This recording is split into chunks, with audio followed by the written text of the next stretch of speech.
IPL 2026 సీజన్లో ఎప్పుడెప్పుడా అని కోట్లాది మంది క్రికెట్ అభిమానులు ఎదురుచూస్తున్న ఆ అద్భుత క్షణం ఎట్టకేలకు రానే వచ్చింది.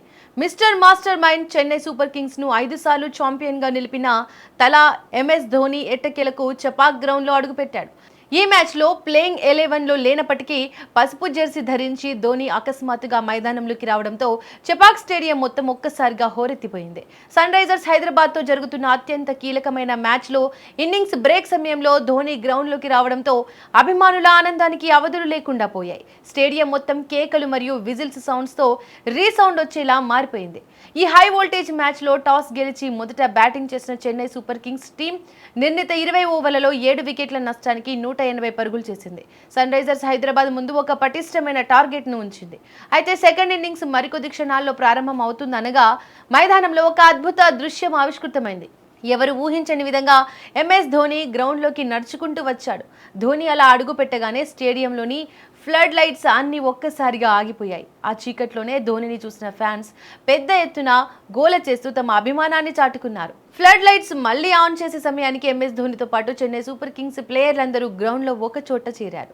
అక్కడ ఆటగాళ్లందరూ కలిసి ఒక స్పెషల్ గ్రూప్ ఫోటో దిగారు. ఈ క్రమంలో ధోనితో పాటు సంజు శాంసన్, శివం దుబే వంటి సీనియర్ ఆటగాళ్లు కుర్చీలో కూర్చోగా మిగిలిన యంగ్ ప్లేయర్స్ అందరూ వారి వెనుక నిలబడ్డారు. ఈ అద్భుతమైన దృశ్యాన్ని చూసిన క్రికెట్ విశ్లేషకులు మరియు అభిమానులు ఇది ఐపీఎల్లో ఎంఎస్ ధోనికి చివరి ఫోటో కావచ్చు అంటూ సోషల్ మీడియాలో పెద్ద ఎత్తున ఊహాగానాలు మొదలయ్యాయి.